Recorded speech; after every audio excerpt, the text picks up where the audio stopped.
బొంబాయి రవ్వతో దోశ.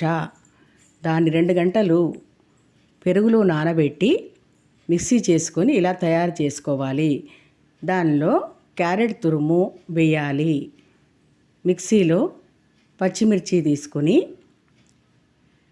మిక్సీ చేసుకుంటూ టమాటోలు కూడా పచ్చిమిర్చి మిక్సీ కాగానే దాంట్లోకి ఒక 5-6 టమాటాలు కూడా వేసుకోవాలి. ఇప్పుడు మెత్తగా గ్రైండ్ చేసుకోవాలి.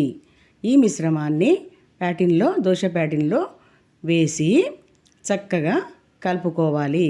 తగినంత ఉప్పు కూడా వేసుకోవాలి.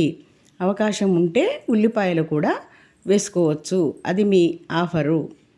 పెనం వేడెక్కిన తర్వాత దోశను ఇలా వేసుకోవాలి. కొంచెం దొడ్డుగానే వస్తుంది. రవ్వ దోశ అంటే కొంచెం లావుగా వేస్తేనే టేస్టీగా ఉంటుంది. ఇది బాగా కాలిన తర్వాత కొంచెం ఆయిల్ కూడా వేసుకోవాలి. మళ్ళీ దోశను తిరగేసి చక్కగా కాల్చుకోవాలి.